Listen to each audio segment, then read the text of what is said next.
స్వాగతం కక్షంలోకి. సో ఈరోజు మనం శ్రీమద్ భాగవతం 6వ స్కందం 6వ అధ్యాయం మొదలు పెట్టుకుంటున్నాము. సో ఈ 6వ అధ్యాయం మొదటి శ్లోకం నుంచి చర్చించుకుందామంట. ఈ అధ్యాయం పేరు వచ్చేసి Prahlad instructs his demoniac school mates. అంటే ప్రహ్లాదుడు గురుకులంలో తనతో పాటు చదువుకునే పిల్లలకి, ఎవరైతే అసురుల యొక్క పుత్రులో వాళ్ళందరికీ కూడా శిక్షణలు ఇస్తాడనమాట. అది ఈరోజు మనం చర్చించుకోవడం మొదలు పెడదామంట. మంగళాచరణ చేసుకొని. ఓం అజ్ఞానతిమిరాంధస్య జ్ఞానాంజనాశలాకయా చక్షురున్మిళితం येन తస్మై శ్రీగురవే నమః. శ్రీచైతన్యమనోభీష్టం స్థాపితం येन భూతలే స్వయం రూపः కదా మహ్యం దదాతి స్వపదాంతికం. వందేహం శ్రీగురూన్ శ్రీయుతాపదకమలం శ్రీగురూన్ వైష్ణవాంశ్చ శ్రీరూపం సాగ్రజాతం సహగణ రఘునాథాన్వితాం తం సజీవం సాద్వైతం సావధూతం పరిజనసహితం కృష్ణచైతన్యదేవం శ్రీరాధాకృష్ణపాదాన్ సహగణలలితా శ్రీవిశాఖాన్వితాంశ్చ. నమా ఓం విష్ణుపాదాయ కృష్ణప్రేష్టాయ భూతలే శ్రీమతే భక్తివేదాంత స్వామినితి నామినే. నమస్తే సారస్వతే దేవే గౌరవాణి ప్రచారిణి నిర్విశేష శూన్యవాది పాశ్చాత్యదేశతారిణి. నమో మహావదన్యాయ కృష్ణప్రేమప్రదాయతే కృష్ణాయ కృష్ణచైతన్యానామినే గౌరత్విషే నమః. హే కృష్ణ కరుణా సింధో దీనబంధు జగత్పతే గోపేశ గోపికా కాంత రాధాకాంత నమోస్తుతే. తప్త కాంచన గౌరాంగీ రాధే వృందావనేశ్వరి వృషభానుసుతే దేవి ప్రణమామి హరిప్రియే. నీలాచల నివాసాయ నిత్యాయ పరమాత్మనే బలభద్ర సుభద్రాభ్యాం జగన్నాథాయ తే నమః. వాంఛాకల్పతరుభ్యశ్చ కృపా సింధుభ్య ఏవ చ పతితానాం పావనేభ్యో వైష్ణవేభ్యో నమో నమః. జయ శ్రీకృష్ణ చైతన్య ప్రభు నిత్యానంద శ్రీ అద్వైత గదాధర శ్రీవాసాది గౌరభక్తవృంద. హరే కృష్ణ కృష్ణ కృష్ణ హరే హరే హరే రామ రామ రామ హరే హరే.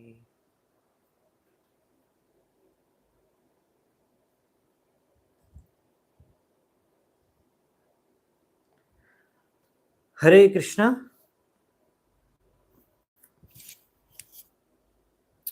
ఓకే, సో మనము శ్రీమద్ భాగవతం 6వ స్కందం 6వ అధ్యాయం నుంచి చర్చించుకుందామంట. సో మొదటి శ్లోకం వచ్చేసి ప్రహ్లాదుడు ఈ శ్లోకాన్ని పలికాడు. శ్రీ ప్రహ్లాదువాచ కౌమార ఆచరేత్ ప్రజ్ఞో ధర్మాన్ భాగవతానిహ దుర్లభం మానుషం జన్మ తద్యద్రువమర్థం. ఓకే, అనువాదం వచ్చేసి ప్రహ్లాద్ మహారాజ్ ఏమంటున్నా అంటే, ఎవరికైతే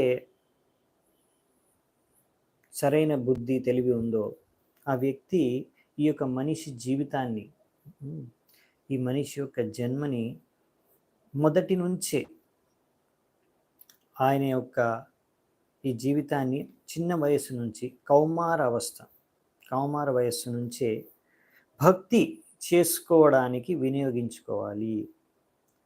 వేరే అన్ని కార్యాలు కాకుండా ముఖ్యంగా భక్తి చేసుకోవడానికి వినియోగించుకోవాలి. ఎందుకంటే ఈ యొక్క మనిషి శరీరం అనేది చాలా దుర్లభమైంది. దుర్లభం మానుషం జన్మ, మనిషి జన్మ చాలా దుర్లభమైంది. వేరే ఈ మనిషి శరీరం కూడా శాశ్వతం కాదు, అశాశ్వతమే. కొంచెం సమయం, కొంతకాలం తర్వాత, సంవత్సరాల తర్వాత ఇది కూడా నశించిపోతుంది. కాబట్టి అలా నశించిపోయే కన్నా ముందే దాన్ని, ఈ యొక్క మనిషి శరీరాన్ని ఉపయోగించుకొని, మనం ఈ జీవితాన్ని, ఈ జన్మను ఉపయోగించుకొని ఒక మంచి కార్యం, ఒక అర్థవంతమైన కార్యం అంటే భక్తి చేసుకోవడానికి వినియోగించుకోవాలి. ఎందుకంటే ఒకవేళ ఒక వ్యక్తి కొంచెం భక్తి చేసుకున్నా కానీ అది ఆ వ్యక్తికి ఎంతో జీవితాన్ని సార్థకం చేసుకునే అవకాశాన్ని ప్రసాదిస్తుంది. సో అందుకనే ఇక్కడ చెప్పేది ఏంటంటే ప్రతి ఒక్కరు కూడా చిన్న వయస్సుల నుంచే భక్తి చేసుకోవాలి. ఇది చాలా ఇంపార్టెంట్. ఇప్పుడు చాలామంది అనుకుంటారు ముందు భక్తి తర్వాత చేసుకోవచ్చు, ముసలోళ్ళు అయిపోయిన తర్వాత, వయసు అయిపోయిన తర్వాత ఏమీ చేయడానికి చేతకానప్పుడు కృష్ణారామ అనుకోవచ్చు, అప్పుడు హరే కృష్ణ మహామంత్రం జపం చేసుకోవచ్చు, లేకపోతే భగవంతుడికి భక్తి చేసుకోవచ్చు, ఈ గీత భాగవతం వినొచ్చు, చదువుకోవచ్చు, ఇలా అనుకుంటారు చాలామంది. కానీ అసలైనది అది కాదనమాట. అసలైన విషయం ఏంటంటే ప్రహ్లాదుడు ఏమంటాడంటే మీరు చిన్నప్పటి నుంచే ఈ భక్తి మార్గాన్ని అనుసరించాలి అని. సో ఇది చాలా ఇంపార్టెంట్ అనమాట మనకి. సో ఇక్కడ మనకి అందుకనే ప్రభుపాల్ వారు రాస్తున్నారు, ఈ కౌమారావస్థ అంటే 5 సంవత్సరాలు, 5 వయస్సు నుంచి భక్తి అనేది చేసుకోవాలి. కాబట్టి మీరు ఇప్పుడు ఆల్రెడీ 5 వయసు అయిపోయింది, కాబట్టి మీరు ఆల్రెడీ లేట్. కాబట్టి ఇప్పుడు ఎప్పుడు ఛాన్స్ దొరికితే అప్పుడు స్టార్ట్ చేసేసేయండి భక్తి, ఇంకా స్టార్ట్ చేయకపోతే. సో అందుకని మనం అర్థం చేసుకోవాలి, ఆల్రెడీ మన సమయం చాలా వేస్ట్ అయిపోయింది, ఇప్పుడు ఇంకా సమయాన్ని వేస్ట్ చేయకూడదు, వృధా చేయకూడదు, భక్తి చేసుకోవాలని. సో ఎందుకంటే స్వల్పమప్యస్య ధర్మస్య త్రాయతే మహతో భయాత్. కొంచెం ధర్మం ఈ భక్తిని ధర్మాన్ని మనం కొంచెం పాటించినా సరే. ధర్మం అంటే ఏంటి? మన ధర్మం, మన కర్తవ్యం ఏంటి? భగవంతుడికి సేవ చేసుకోవడం. ఎందుకంటే మనం భగవంతుడి యొక్క దాసులం. సో భగవంతుడికి సేవ చేసుకోవడం మన ధర్మం, అదే భక్తి, వేరేం కాదు. సో ఈ ధర్మాన్ని, భక్తిని మనం కొంచెం చేసినా కానీ, భగవద్గీతలో కూడా కృష్ణుడు చెప్పాడు, స్వల్పమప్యస్య ధర్మస్య త్రాయతే మహతో భయాత్. అంటే ఎంత పెద్ద భయాన్ని నుంచి కూడా మిమ్మల్ని బయటపట్టేస్తుందంట.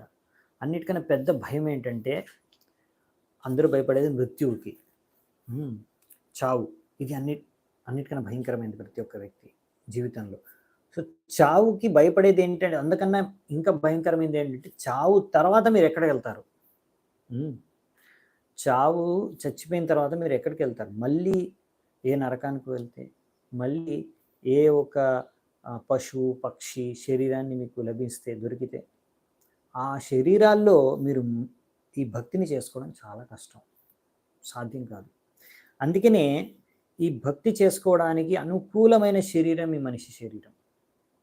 అందుకనే ఇప్పుడు ఇది దుర్లభం. మొత్తం 84 లక్షల రకరకాల శరీరాలు ఉంటే అందులో ఒకటి మనిషి శరీరం. కాబట్టి చాలా దుర్లభమైంది. సో ఎన్నో శరీరాలు మార్చిన తర్వాత, ఎన్నో జన్మల తర్వాత మనకి మనిషి శరీరం లభించింది. ఈ శరీరంలో మనం భక్తి చేసుకోకపోతే మనం జీవితాన్ని వృధా చేసినట్టే, వేస్ట్ చేసుకున్నట్టు. ఈ యొక్క ఆపర్చునిటీని మనం వేస్ట్ చేసుకుంటున్నట్టు. ఎందుకంటే వేరే ఫెసిలిటీస్, ఆహార నిద్ర భయమైతునం చ, ఈ ఆహారం తినడము, పడుకోవడము, మైథునం చేయడము, ఇంకొకరితో గొడవ పడి మనని మనం రక్షించుకోవడం, ఇవన్నీ ప్రతి శరీరంలో పశువులు కూడా చేస్తున్నాయి. అవునా? పశువులు తినట్లేదా? పశువులు సంసారం చేయట్లేదా? పశువులు పిల్లల్ని కనట్లేదా? పశువులు పడుకోవట్లేదా? పశువులు కూడా కొట్లాడుకుంటే దెబ్బలాడుకుంటుంటాయి. సో బేసికల్లీ వీటి కోసమే మనిషి ఒకవేళ జీవితాంతం కష్టపడితే ఇంకా పశువులాగే జీవిస్తున్నట్టు. అందుకనే పశువుకి ఒక మనిషికి తేడా ఏంటంటే ఇదే, అవి ధర్మాన్ని అనుసరించలేవు, ఈ భగవద్ ధర్మాన్ని, భగవంతుడికి భక్తి చేసుకునే ధర్మాన్ని. ఎందుకంటే వాళ్ళు అర్థమే చేసుకోలేవు ఈ విషయాన్ని. సో ఈ అర్థం చేసుకునే శక్తి, బుద్ధి, తెలివి మనిషికే ఉంది, ఈ మనిషి శరీరంలోనే ఉంది. సో అందుకని అలా తెలివి ఉన్న వ్యక్తి ఎప్పుడు కూడా చిన్నతనం నుంచి భక్తి చేసుకోవాలి అని చెప్తారు ఇక్కడ. అందుకే కానీ ఇప్పుడు సమాజం ఎలా అయిపోయిందంటే, ఇప్పుడున్న సమాజంలో ఇక్కడ పిల్లలని, ఇక్కడ ప్రభుపాల్ వారు రాస్తున్నారు, వైదిక సమాజంలో ఏంటంటే పిల్లలని చిన్నప్పటి నుంచి గురుకులాన్ని పంపించి వాళ్ళు బ్రహ్మచర్యాన్ని అనుసరించేలా వాళ్ళకి శిక్షణ ఇచ్చేవారు. కానీ ఇప్పుడు ఈ ఆధునిక సమాజం ఏం నేర్పిస్తుంది అంటే తల్లులకి పిల్లల్ని ఎలా గర్భంలోనే చంపేసేయాలి, అబార్షన్ చేయించుకొని. ఎందుకు అంటే రకరకాల కారణాలు ఉన్నాయి. సో ఇలాంటివి నేర్పిస్తున్నారు. సో ఇది చాలా పెద్ద పాపం. గర్భంలో పిల్లల్ని చంపేయడం, అబార్షన్ చేయించుకునేది పెద్ద పాపం. అది ఒక మర్డర్ చేస్తున్న దాంతోనే సమానం. సో అందుకనే ఒకవేళ పిల్లల్ని కన్నా కానీ వాళ్ళు ఏం చేస్తున్నారు, వాళ్ళకి ఎలా ఇంద్రియ తృప్తి చేసుకోవాలో అది నేర్పిస్తున్నారు స్కూల్లో నుంచి, కాలేజీలో నుంచి. తర్వాత వాళ్ళు కూడా ఇలాగే ఇంద్రియ తృప్తి కోసం ఎలా కుక్కలు, పందులు బతుకుతున్నాయో అలాగే బతుకుతున్నారు. కాకపోతే పెద్ద పెద్ద బంగ్లాలు, పెద్ద పెద్ద 5 స్టార్ హోటల్లోనూ, పెద్ద పెద్ద ఏసీ రూమ్‌లోనూ ఆ పనులు చేస్తున్నారు. అవే కుక్కలు, పిల్లులు అయితే రోడ్లెంబడి చేస్తాయి. అంతే డిఫరెన్స్. కానీ చేసే కార్యం అదే అనమాట. సో, అందుకనే దానికోసం చాలా కష్టపడి, చాలా డబ్బులు సంపాదించుకొని, దానికోసం సమయం లేదు భక్తి చేసుకోవడానికి అని చెప్తూ ఉంటారు. సో, అలా ఇది కుక్క బతుకనమాట బేసికల్లీ. ఒక లైన్‌లో చెప్పాలంటే ఈ కుక్క బతుకు బతకడానికి జనాలు చాలా కష్టపడిపోతున్నారు. సో, భాగవతం చెప్పేదేంటంటే మీరు కుక్కలాగా బతకకండి, మనిషిలాగా బతకండి అని. ఇంతే డిఫరెన్సు. సో, అందుకని ఇక్కడ ప్రహ్లాద్ మహారాజ్ అంటున్నాడనమాట. మరి భాగవత్ ధర్మం ఇక్కడ అన్నాడు, భాగవత్ ధర్మాన్ని అనుసరించాలి. ధర్మాన్ భాగవతాన్ ఇహ అని శ్లోకంలో చాలా ఇంపార్టెంట్ శ్లోకం ఇది. చాలా ఇంపార్టెంట్ శ్లోకం. సో, భాగవత్ ధర్మం అంటే ఏంటి? అసలు భక్తి ఎలా చేసుకోవాలి? అందుకనే ఇప్పుడే ప్రహ్లాద్ మహారాజ్ చెప్తాడు. శ్రవణం కీర్తనం విష్ణు స్మరణం పాదసేవనం అర్చనం వందనం దాస్యం సాఖ్యం ఆత్మనివేదనం. అవునా, ఈ నవవిధ భక్తి అనేది ఎవరు చెప్పారు? ప్రహ్లాద్ మహారాజే చెప్పాడు మనకి. ప్రహ్లాద్ మహారాజే నేర్పించాడు మనకి. ఆయన స్వయంగా శ్రవణం, ఆయన స్వయంగా విన్నాడు. ఎక్కడి నుంచి? నారదుని నుంచి. అది మనం నెక్స్ట్ అధ్యాయంలో చర్చించుకుంటాం ఆ విషయం గురించి. సో, ఆయన ఎల్లప్పుడూ భగవంతుడిని కీర్తిస్తూ ఉన్నాడు. అలా కీర్తిస్తున్నాడనే హిరణ్యకశిపు ఆయనకి ఎన్నో రకాల కష్టాలు, బాధలు పెట్టి చంపాలని ప్రయత్నించాడు. ఆయన సహించలేకపోయాడు భగవంతుడిని కీర్తిస్తుంటే, వేరే తన కుమారుడే ప్రహ్లాదుడు. ఇంకా శ్రవణం, కీర్తనం, విష్ణువుని స్మరించుకున్నాడు, కీర్తించుకున్నాడు. స్మరణం, ఆయన ఎల్లప్పుడూ భగవంతుడిని స్మరణం చేసుకుంటాడు. ప్రహ్లాద్ మహారాజ్ దీనికి ఉదాహరణ, స్మరణం చేసుకోవడానికి.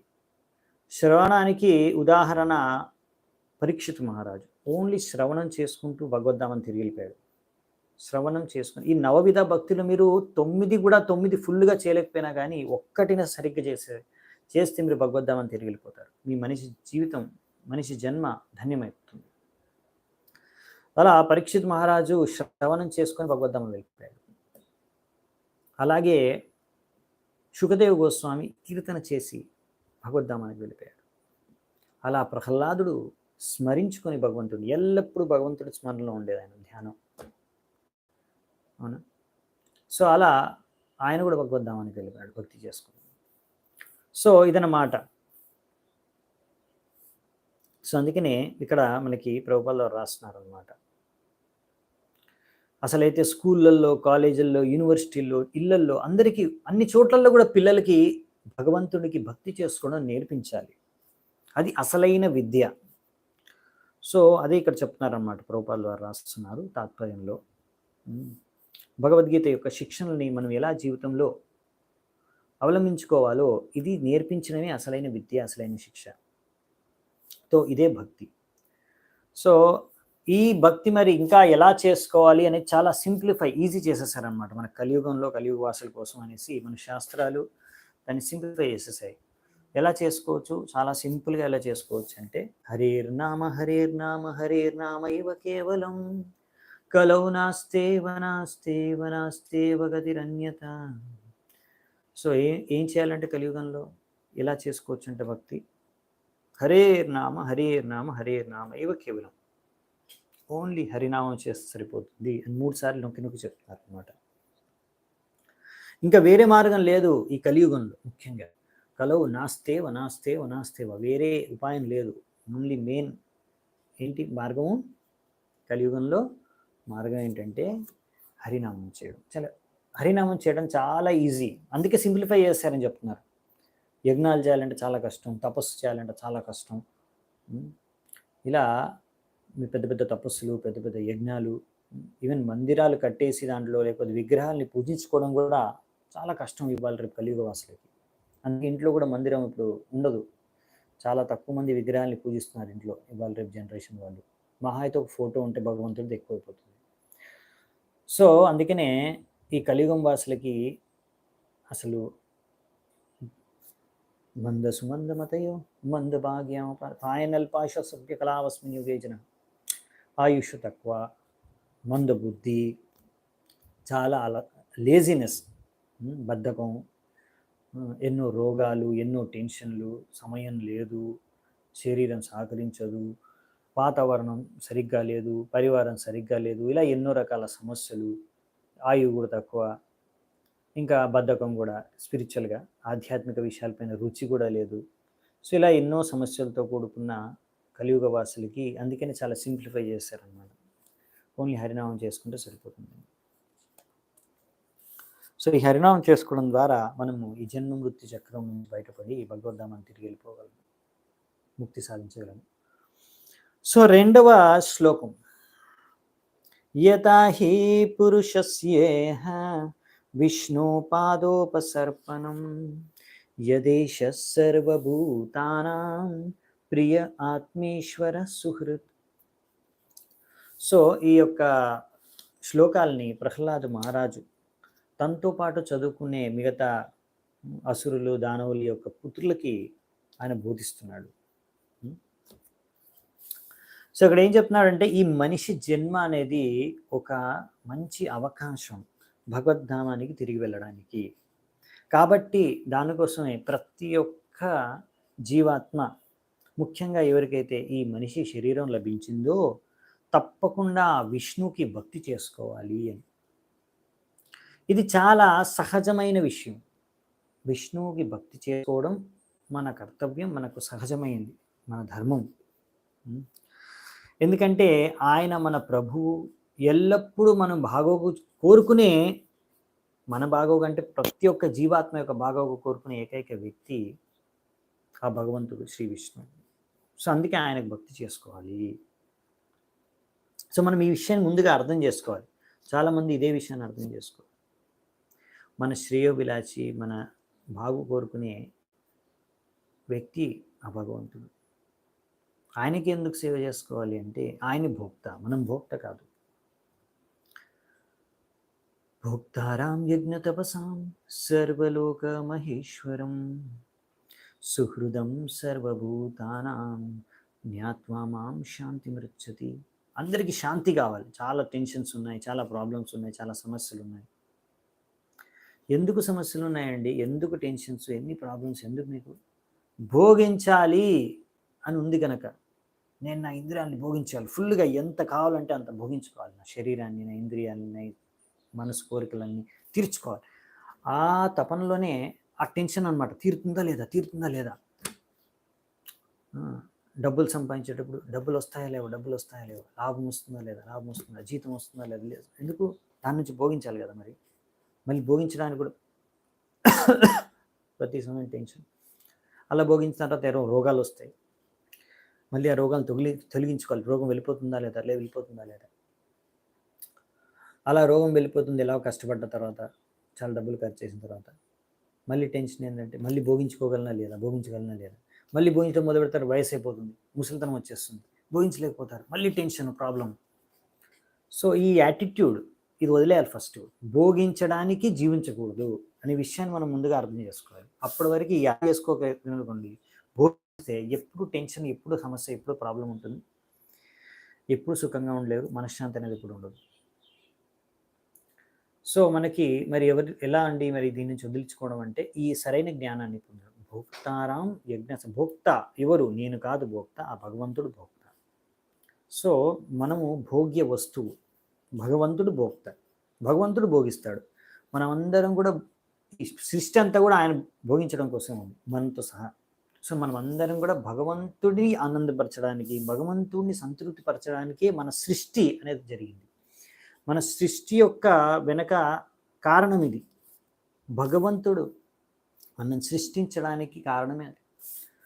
సో మొత్తం సృష్టి భగవంతుడికి ఆనందాన్ని ప్రసాదించడం కోసం. సో మనం కూడా భగవంతుడికి ఆనందాన్ని ప్రసాదించడానికి ప్రయత్నించినప్పుడు, ఎలాగైతే ఆ ప్రయత్నం ఎలాంటిదంటే, చెట్టు యొక్క వ్రేళ్ళల్లో, చెట్టు యొక్క మూలంలో మీరు నీరు పోసినట్టు, చెట్టు యొక్క రూట్స్లో, మూలంలో, వేరెళ్ళల్లో మీరు నీరు పోస్తే ఆ నీరు అనేది ఆ చెట్టు యొక్క ప్రతి ఒక్క ఆకు, కొమ్మ, పువ్వు, పండు అన్నిటికీ చేరుకుంటుంది. అవునా? అలాగే మీరు ఏ ఆనందాన్ని అయితే భగవంతుడికి ఇవ్వడానికి, ఆయన్ని సంతృష్టిపరచడానికి ప్రయత్నం చేస్తున్నారో, అలా ఆ ప్రయత్నం సాఫల్యమైతే అప్పుడు ఆ భగవంతుడి నుంచి మనకు ఎన్నో రేట్లు ఆనందం, సంతృప్తి లభిస్తుంది. అలా సరిగ్గా సేవ చేసుకుంటే భగవంతుడికి. సో ఏ సంతోషం, ఏ సంతృప్తి, ఏ ఆనందం కోసం జనాలు వెతుకుతున్నారో, కష్టపడుతున్నారో, అది మనకు భగవంతుడికి సేవ చేసుకోవడం ద్వారా వస్తుందన్నమాట. మన ఇంద్రియాల్ని సంతృప్తిపరచుకోవడానికి ప్రయత్నించడం ద్వారా కాదు. మరి అందులో కూడా ఏదో ఆనందం ఉంది. అందులో కొంచెం అలాంటి ఆనందం అంటే అది ఎడారిలో నీటి చుక్క మీకు లభించిందనుకోండి, దాని నుంచి మీ దాహం తీరుతుందా? నీటి చుక్క మీకు తగిలితే నాలుగుకి ఆ తగిలినంతసేపు ఓకే, కొంచెం బాగుంటుంది, కానీ అది యాక్చువల్లీ మీ దాహాన్ని తీర్చలేదు. ఈ ఇంద్రియ సుఖం అటువంటిది అనమాట. అలా భోగిస్తే ఆనందం లభిస్తుంది అనిపిస్తుంది, భోగించినప్పుడు ఆనందట్టే ఉంటుంది, దాని తర్వాత అంతా మాయమైపోతుంది. ఇంకా ఎక్కువ ప్రయత్నిస్తే రోగాలు వస్తాయి అన్నమాట. సో అదనమాట పాయింట్.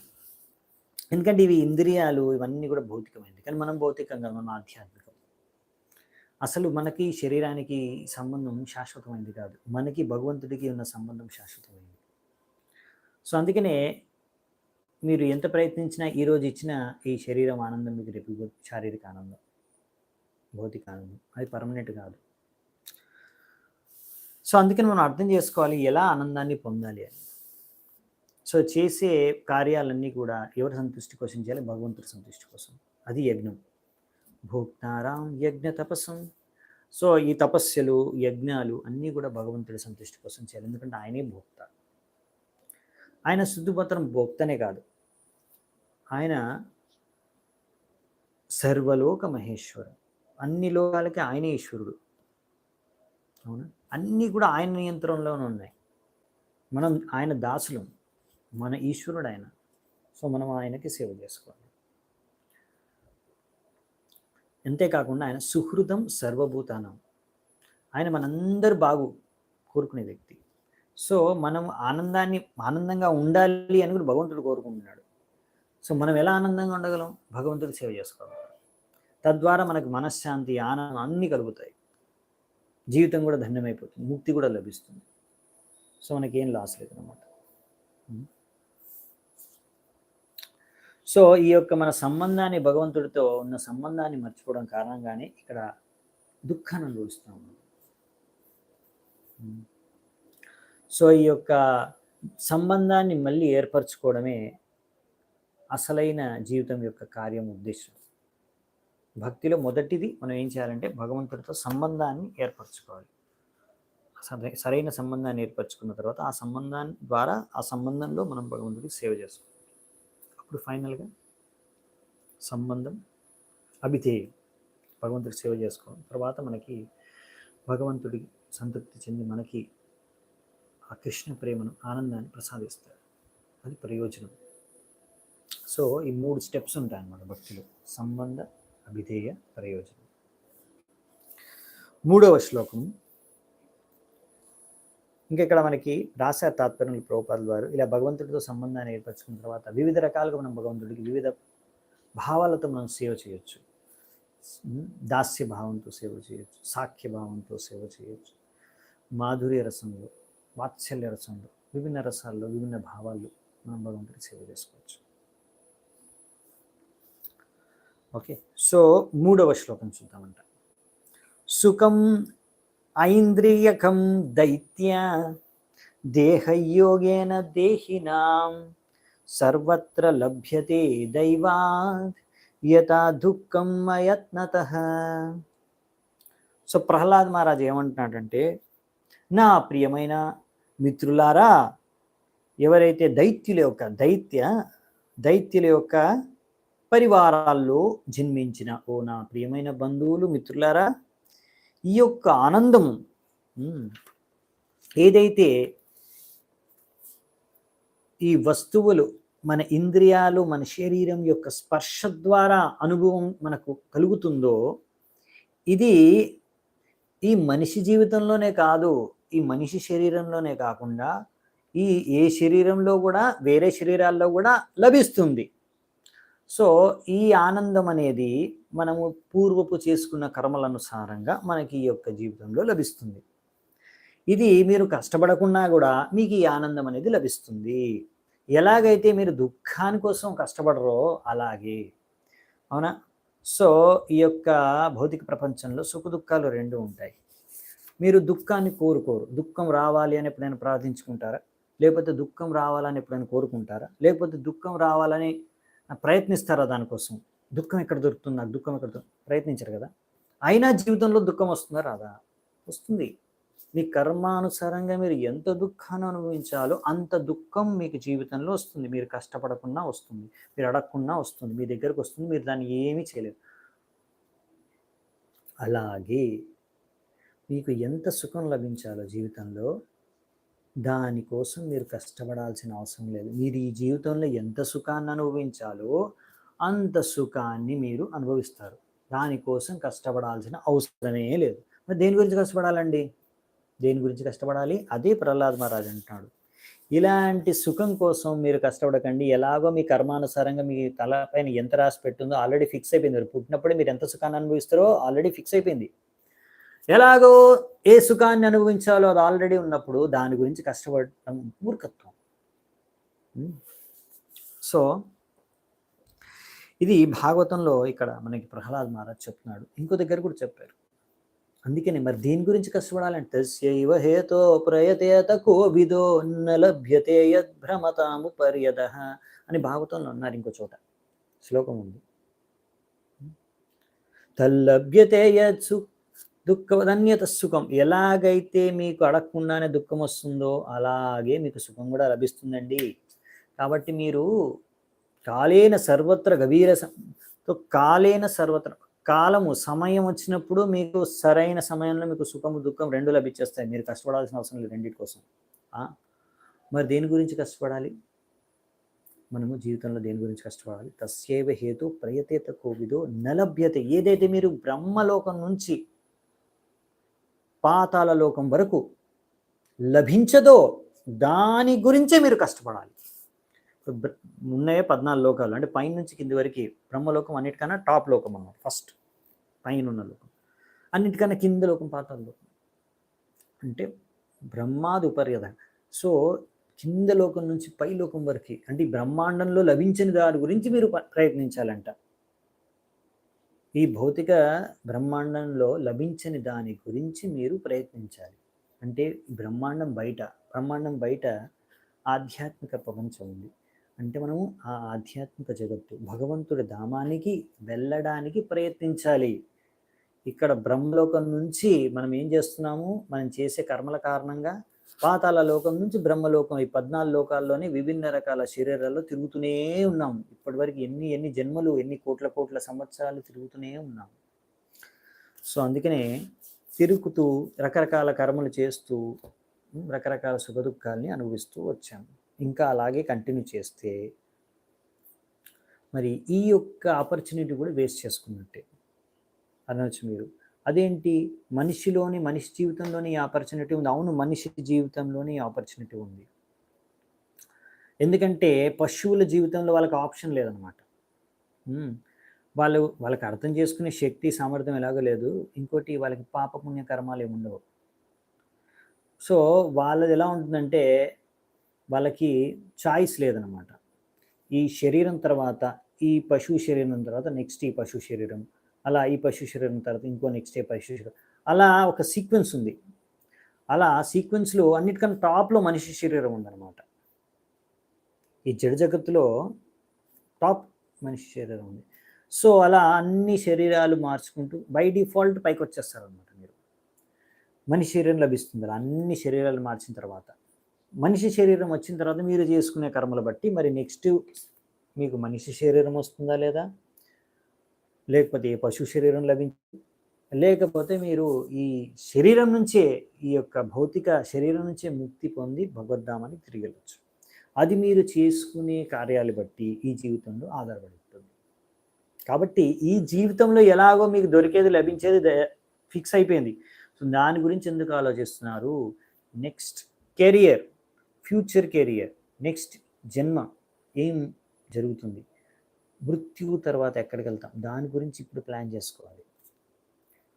ఎలాగైతే ఈ జన్మలో మనం పోయిన జన్మలో చేసుకున్న కర్మల ప్రకారంగా అనుభవిస్తున్నామో, అలాగే ఈ జన్మలో మీరు చేసుకునే ప్రతి ఒక్క కార్యం ద్వారానే వచ్చే జన్మలో ఏమనుభవిస్తారు, వచ్చే జన్మ ఎలా ఉంటుంది అనేది ఆధారపడి ఉంటుంది. అందుకని ఈరోజు మీరు కనుక భక్తి చేసుకుంటే అప్పుడు ఈ యొక్క భౌతిక జగత్తు నుంచి ముక్తి పొందవచ్చు. ఆ అవకాశం మీకు ఈ మనిషి జీవితంలో, మనిషి శరీరంలో దక్కుతుంది. అందుకనే మనిషి శరీరాన్ని, మనిషి జీవితాన్ని దీనికోసం వినియోగించుకోవాలి. దీనికోసమే మనకు మనిషి జన్మనిచ్చారు అనే విషయాన్ని మనం అర్థం చేసుకోవాలన్నమాట. అది ఇక్కడ చెప్తున్నారు. ఇంకా వేరే ఆనందాలు అంటారా, అవి వేరే శరీరాల్లో కూడా లభిస్తాయి. భౌతిక ఆనందం అనేది. 4వ శ్లోకము. తత్ప్రయాసో న కర్తవ్యో యత ఆయుర్వయః పరం న తథా విందతే క్షేమం ముకుంద చరణాంబుజం. సో ఇక్కడ ఏం చెప్తున్నారంటే, ఇంద్రియాలని తృప్తిపరచుకోవడానికి, భౌతికానందాన్ని పొందడానికి జనాలు ఆర్థిక అవస్థను అభివృద్ధి పెంచుకోవడానికి చాలా కష్టపడుతూ ఉంటారు అన్నమాట. కానీ మియర్లీ దీనికోసం మీరు కష్టపడకూడదు అని చెప్తున్నారు. ఎందుకు? దీనివల్ల మీ సమయము, మీ యొక్క శక్తి వృధా అవుతుంది. మీరు కనుక ఇలా ఆర్థిక అభివృద్ధి కోసమే, ఇప్పుడు అంతే కదా, ఏం చేస్తున్నారండి జనాలందరూ? మీరు అనుకుంటున్నారా? ఏం చేస్తారు జనాలు మామూలుగా ప్రతి ఒక్కరు కూడా ఆర్థిక అభివృద్ధి అసలైన అభివృద్ధి. ఎంత సంపాదిస్తున్నాడండి మీ అబ్బాయి? 1,00,000 జీతం ఎంత? 2 లక్షల, 3 లక్షల, 2 లక్షల జీతం. ఎక్కడున్నాడు? అమెరికాలో ఉన్నాడు, ఇండియాలో ఉన్నాడు. అమెరికాలో అయితే ఎక్కువ సంపాదించవచ్చు, ఇండియాలో అయితే తక్కువ సంపాదిస్తాడు. సో డబ్బులు ఎవడు ఎంత సంపాదిస్తే వాడే అభివృద్ధిని చెందినవాడు అని అనుకుంటున్నారు. ఇదే మూర్ఖత్వం అని ఇక్కడ చెప్తున్నారు. ఇవాళ రేపు అలా అనుకుంటారు కదా. అలా ఎన్ని డబ్బులు సంపాదించడానికి మీరు సమయాన్ని ఏదైతే వెచ్చిస్తున్నారో అదంతా వృధా అయిపోతుంది. ఎంతో మీరు ఒక బిల్డింగ్ కట్టాలి, ఒక ఇల్లు కొనాలంటే ఎంతో కష్టపడాల్సి వస్తుంది.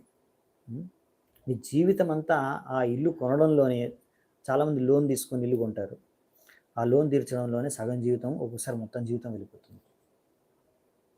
తర్వాత చచ్చిపోతాడు అనమాట. ఆ ఇల్లు అలాగే ఉంటుంది. చచ్చిపోయిన తర్వాత ఇల్లు అయితే నీ వెనకాల రాదు, నీతో పాటు రాదు. ఏమొస్తుంది? నువ్వు చేసుకున్న కర్మ. మరి భగవంతుడి కోసం భక్తి చేసుకోలేదు, భగవంతుడిని ఆరాధించలేదు, భగవంతుడికి సేవ చేసుకోలేదు, నీ మనిషి జీవితాన్ని శుద్ధపరచుకోలేదు. సో ఎన్నో భౌతిక కర్మలు చేస్తావు కనుక ఆ కర్మల యొక్క ఫలితాన్ని అనుభవించడానికి మళ్ళీ జన్మెత్తాలి.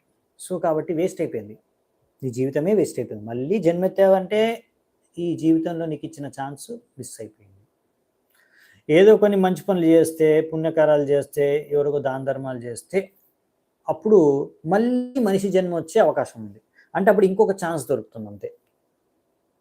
సరే ఇంకో ఛాన్స్ ఇస్తామని ఇస్తారు, ఇంకోసారి మనిషి మళ్ళీ అప్పుడు అదే పని చేస్తే మళ్ళీ వేస్ట్ చేసుకుంటారు. అందుకనే మళ్ళీ నెక్స్ట్ జన్మ, మళ్ళీ మనిషి జన్మ వస్తుందో రాదో గ్యారంటీ లేదు. అందుకనే ఇప్పుడు నీకు అవకాశం ఉన్నప్పుడు ఇప్పుడే మనము భక్తి చేసుకోవడానికి వినియోగించుకోవాలి. సో ఇక్కడ శ్లోకంలో అందుకే చెప్తారనమాట, దీంట్లో ఏం లాభం లేదు, ఇలా అసలైన లాభం లేదు. ఇఫ్ అన్ ఎండివర్స్, ఒకవేళ ఒక వ్యక్తి భక్తి చేసుకోవడానికి ప్రయత్నిస్తే, కృష్ణ భావనామయ అవ్వడానికి ప్రయత్నిస్తే, కృష్ణ భావనామృతంలో, అప్పుడు తప్పకుండా ఆ వ్యక్తి ఆధ్యాత్మిక జీవితంలో ఆత్మ సాక్షాత్కారం పొందగలడు, ఆధ్యాత్మిక జీవితాన్ని జీవించగలడు. So there is no such benefit from engaging oneself in economic development. ఇలా ఆర్థిక అభివృద్ధి కోసం మీరు చేసే ప్రయత్నం అంతా కూడా వేస్ట్. మీరు అసలైన ప్రయత్నం ఎక్కడ చేయాలంట? మనము భగవంతుడికి భక్తి చేసుకోవాలి. చాలామంది అంటారు, అదేంటండి మరి భగవంతుడికి భక్తి చేసుకుంటే మరి పొట్ట ఉంది కదా, పొట్టలోకి మరి తిండి ఎక్కడి నుంచి వస్తుంది, ఫుడ్ ఎక్కడి నుంచి వస్తుంది, కష్టపడాలి కదా. సో మన శరీరాన్ని మెయింటైన్ చేసుకోవడం కోసం మనం ఎంత కావాలో అంత కష్టపడవచ్చు, అవునా? మీరు ఒక మీ శరీరాన్ని మెయింటైన్ చేసుకోవడానికి మీకు లక్షల రూపాయలు అవసరం లేదు. మీరు తినే ఆహారం తిండి దానికి లక్షల రూపాయలు అవసరం లేదు డైలీ, నెలకి. దానికోసం మీరు 12 గంటలు 16 గంటలు పని చేయవలసిన అవసరం లేదు ప్రతిరోజు. సో శరీరానికి మెయింటైన్ చేసుకోవడం కోసం, పరివారం మెయింటైన్ చేసుకోవడం కోసం ఎంత కష్టపడాలో అంత కష్టపడితే సరిపోతుంది. అది ఎలా సాధ్యం, అలా అసలు ఎలా చేసుకోవచ్చు భక్తి, దానికి కూడా మన ఆచార్యులు ఉన్నారు, ఉదాహరణలు ఉన్నాయి. ప్రహ్లాద్ మహారాజు ఉదాహరణ. ప్రహ్లాద్ మహారాజు కూడా ఆయన గృహస్థాశ్రమంలో ఉండి, పరివారం ఉండి, పిల్లలు ఉండి, రాజ్యాన్ని పరిపాలిస్తూ భగవంతుడికి శుద్ధ భక్తి చేసుకుని బాగుద్దామని తిరిగి వెళ్ళిపోయాడు. మన ఆచార్యులు ఉన్నారు, భక్తి వినోద్ ఠాకూర్ ఉన్నారు. ఆయన కూడా గృహస్థాశ్రమంలో ఉండి డిస్ట్రిక్ట్ మెజిస్ట్రేట్గా పనిచేస్తూ ఎంతో ప్రచారం చేశారు. సో మనము ఇలా ఆచార్యుల నుంచి, మహాభక్తుల నుంచి, మహాభాగవత్ భక్తుల నుంచి నేర్చుకోవచ్చు. సో అది సంభవం అన్నమాట. సో ఈ విధంగా ఇక్కడ అందుకే చెప్తున్నారన్నమాట. సో మన ప్రయత్నం అనేది ముఖ్యంగా భగవంతుడికి భక్తి చేసుకోవడానికి కోసం ఉండాలి.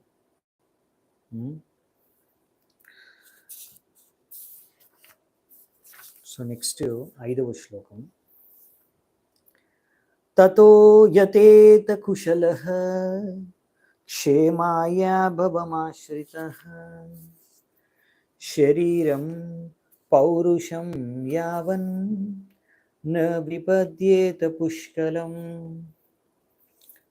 అందుకనే ఇక్కడ ప్రహ్లాద్ మహారాజు అంటున్నాడు, కాబట్టి మీరు ఈ యొక్క భవమాశ్రిత అంటే ఈ యొక్క భౌతిక జగత్తులో ఉన్నంతసేపు a person fully competent to distinguish wrong from right must Endeavour. అందుకే ఏది సరైంది ఏది సరైంది కాదు అనే విషయాన్ని గ్రహించి ఆ వ్యక్తి మనిషి జీవితం యొక్క లక్ష్యాన్ని సాధించడం కోసం ఈ శరీరం ఎంతసేపు ఎంతవరకు మనకు సహకరిస్తుందో, ఎంతవరకు శక్తివంతంగా ఉంటుందో ప్రయత్నించాలి. And is not embarrassed by twinkling. So ఈ శరీరం నశించిపోతుంది అని బాధపడకుండా, ఎందుకంటే ఒకరోజు నశించిపోవాల్సిందే, వృద్ధాప్యం వచ్చిన తర్వాత ఈ శరీరం దేనికి పనికి రాకుండా పోతున్న తర్వాత. సో ఆ అవస్థకు రాకముందే మీరందరూ కూడా, ప్రతి ఒక్కరు, మనమందరం కూడా భక్తి చేసుకోవాలి అని ప్రహ్లాద్ మహారాజ్ చెప్తున్నారు మనకి. అందుకనే చాలామంది అంటారు కదా, వయస్సు అయిపోయిన తర్వాత ముసలితనంలో మనం అన్ని రిటైర్మెంట్ అయిపోయిన తర్వాత అప్పుడు అనుకోవచ్చు కృష్ణారామ, కృష్ణుడు భక్తి అప్పుడు చేసుకోవచ్చు. అప్పుడు మీకు సరిగ్గా వినపడదు, సరిగ్గా కనపడదు, సరిగ్గా తిందామన్న ప్రసాదం కూడా తినలేరు సరిగ్గా.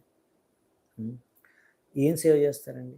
నడవడానికే చేతనవ్వట్లేదు, అన్ని రకాల నొప్పులు, అన్ని రకాల ఆల్రెడీ బీపీ, షుగరు, ఇంకా రకరకాల రోగాలు, ఆల్రెడీ రకరకాల మెడిసిన్స్ తీసుకుంటాము, ఆల్రెడీ ఇన్ని సమస్యలతో చాలా కష్టం అవుతుంది. కొత్తగా మళ్ళీ నేర్చుకోవడం, భక్తి విషయాలు, భగవద్గీత అర్థం చేసుకోవడం, మళ్ళీ సేవ చేయడం అనేది చాలా కష్టం. మనకే అప్పుడు చాలా నలుగురు సేవ చేస్తుంటారు, మనకే ఇంకొకరు సేవ అవసరం. సో అందుకనే కౌమారం ఆచరేత్ ప్రజ్ఞ, చిన్నతనం నుంచే భగవంతుడికి భక్తి చేసుకొని నేర్చుకుంటే అప్పుడు ముసలితనంలో కూడా మనం భగవంతుడికి భక్తి చేసుకోవడానికి చాలా సులువుగా ఉంది. చాలామంది ఎవరైతే చిన్నప్పటి నుంచి భక్తి చేసుకోరో, ముసలితనం వచ్చిన తర్వాత కూడా వాళ్ళు ఏం భక్తి చేసుకోరు. అప్పుడు కూడా ఇవాళ రేపు చాలామంది ముసలి వాళ్ళు మొబైల్ తీసుకొని మొబైల్లో గేమ్ ఆడుకుంటూ ఉంటారు. 60 ఏళ్ళు వచ్చేసింది, 70 ఏళ్ళు వచ్చేస్తున్నా కానీ మొబైల్ ఫోన్లో గేమ్ ఆడుతున్నారు. ఇలా సమయాన్ని వృధా చేస్తున్నారు. ఈ రిటైర్మెంట్ అయిపోయింది, ఏం టెన్షన్ లేదు, డబ్బులు సంపాదించే అవసరం లేదు అయినా కానీ భక్తి చేసుకోవట్లేదు. సో ఈ విధంగా జనాలకి చిన్నప్పటి నుంచి అలవాట్లేదు కదా. సో కొత్త విషయాలు ముసలితనంలో అలవాటు చేసుకోవడం వల్ల కష్టమైపోతుంది. ఎప్పుడు చనిపోతాం ఎవరికి తెలుసు? మీరు ఏ క్షణాన్నైనా చనిపోవచ్చు. ఈ క్షణాన్నే చనిపోవచ్చు, రేపే చనిపోవచ్చు, ఎల్లుండే చనిపోవచ్చు. మీకు తెలుసా మీరు 100 ఏళ్ళు బతుకుంటారని? ఎవరికి తెలియదు. ఎవరు ఎప్పుడు చనిపోతారో ఎవరికి తెలియదు. మృత్యువు ఎప్పుడు వస్తుంది అనేది ఎవరికి తెలియదు. మీకు చెప్పొస్తుందా మృత్యువు? నేను రేపు వస్తాను, ఎల్లుండి వస్తాను, నువ్వు లేకపోతే 90 ఏళ్ళ తర్వాత నువ్వు చచ్చిపోతావు, అప్పుడు నేను మృత్యు వస్తానని చెప్తున్నాను మీకు. ఎవరికి తెలియదు ఎప్పుడు చనిపోతారు. సో ఎవరు ముసలివారు? ఎవరికి తెలియదు. సో అందుకని మృత్యువుకి ఎవరు దగ్గరలో ఉన్నారో వాళ్ళు ముసలివారు. అవును. సో మరి మీ మృత్యు ఎప్పుడు వస్తుందో మీకు తెలుసా? తెలియదు కదా. కాబట్టి రిస్క్ తీసుకోలేము, మనం పోస్ట్పోన్ చేయలేమన్నమాట. రేపు చేసుకోవచ్చులే, తర్వాత చేసుకోవచ్చులే భక్తి, ముందు డబ్బులు సంపాదించుకుందామంట, ముందు ఎంజాయ్ చేద్దామంట, తర్వాత భక్తి చేసుకోవచ్చు.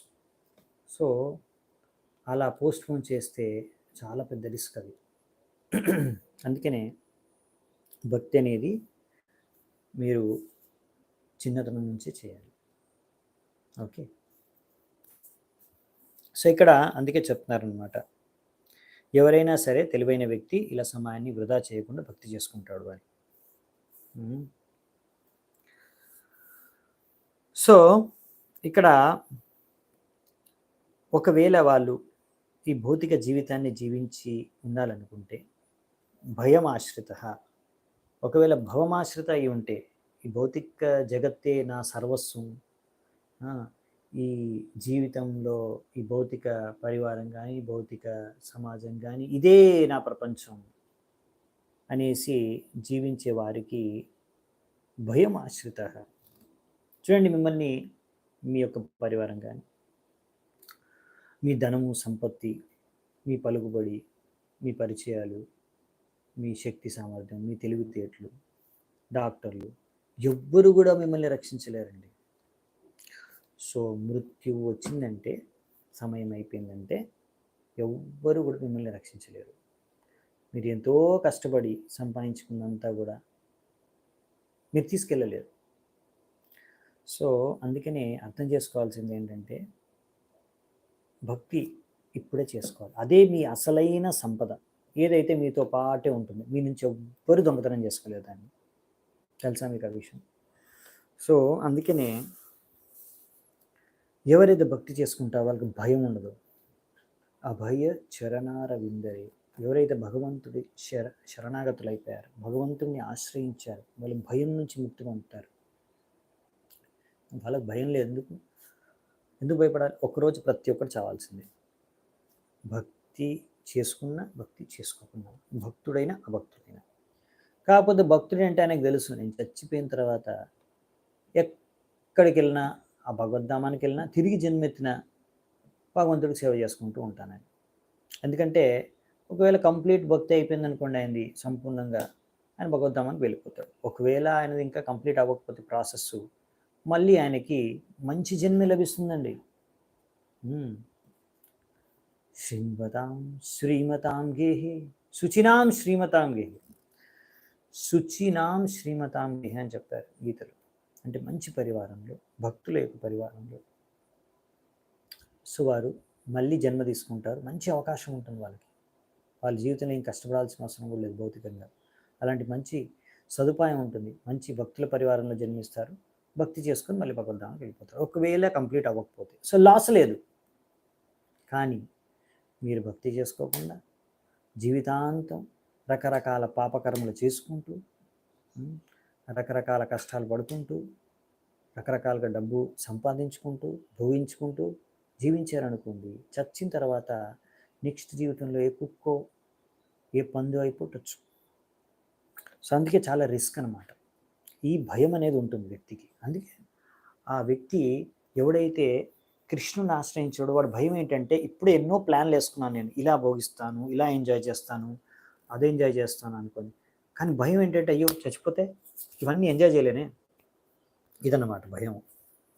అంత వేస్ట్ అయిపోతుంది. సో మళ్ళీ చచ్చిపోతే ఏమవుతుంది, తర్వాత ఎక్కడ వెళ్తానో తెలీదు. అంత అయోమయం భయం పరిస్థితి అనమాట. కానీ భక్తుడికి అలాంటి భయం లేదు, లాసే లేదు మనకి. ఎందుకు? ఇప్పుడు చేసేది ఏంటి? భగవంతుడి సేవ. చచ్చిపోయిన తర్వాత చేసేది ఏంటి? అదే. వచ్చే జన్మలు చేసేది ఏంటి? అదే. సో మనం ఆల్రెడీ భగవంతుడి సేవ చేస్తున్నాం, భక్తి చేసుకుంటున్నాం, ఆల్రెడీ ఆనందాన్ని అనుభవిస్తున్నాం, కాబట్టి మనకు లాస్ లేదు. సో అందుకని భయం ఉండదు అన్నమాట భక్తులకి. అసలైన విషయం అది. అందరికీ భయం నుంచి ముక్తి పొందాలనుకుంటున్నారు. భయం నుంచి ముక్తి పొందాలంటే మరి భక్తి చేసుకోవాలి, వేరే మార్గం లేదండి. సో మీరు ఎన్ని ఇన్సూరెన్స్లు చేసుకున్నా అవన్నీ మిమ్మల్ని చచ్చిపోయిన తర్వాత అవన్నీ డబ్బులు మీ వాళ్ళకి వస్తాయి, పర్యావరణం వాళ్ళకి. కాబట్టి కానీ మిమ్మల్ని చావు నుంచి బతికించలేవు. సో ఇక్కడ ప్రభుపాల్ ద్వారా రాస్తున్నారు తాత్పర్యంలో, సమాజం మానుషి సమాజాన్ని ఇక్కడ బ్రాహ్మణ క్షత్రియ వైశ్య శూద్రులుగా విభజన జరగడం జరిగింది. కానీ ప్రతి ఒక్కరు కూడా భక్తి చేసుకోవచ్చు. ఒకవేళ భక్తి చేసుకోవాలనుకుంటే మీరు బ్రాహ్మణులు అయ్యే ఉండాలి, అలాంటివి ఏం రూల్ ఏం లేదు. మీరు బ్రాహ్మణులే కానివ్వండి, క్షత్రియులే కానివ్వండి, వైశ్యులే కానివ్వండి, శూద్రులే కానివ్వండి, అందరూ కూడా భక్తి చేసుకోవచ్చు. దీనికి ఏమీ రూల్స్ రెస్ట్రిక్షన్స్ ఏం లేవు, ప్రతి ఒక్కరూ చేసుకోవచ్చు. స్థానాద్ భ్రష్టా పతంత్యదః. సో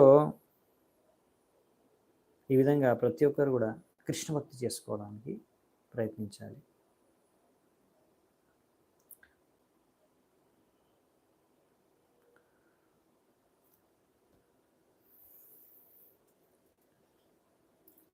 సో అందుకనే ఈ యొక్క శరీరం మీకు ఇప్పుడు బాగా సహకరిస్తున్నప్పుడు, మీకు ఏవి ఎక్కువ రోగాలు లేనప్పుడు, మీ బలంగా ఉన్నప్పుడు, తెలివి సరిగ్గా పనిచేస్తున్నప్పుడు, బుద్ధి సరిగ్గా పనిచేస్తున్నప్పుడు భక్తి చేసుకోవడం చాలా ఇంపార్టెంట్ అని చెప్తున్నాను ప్రహ్లాద్ మహారాజు.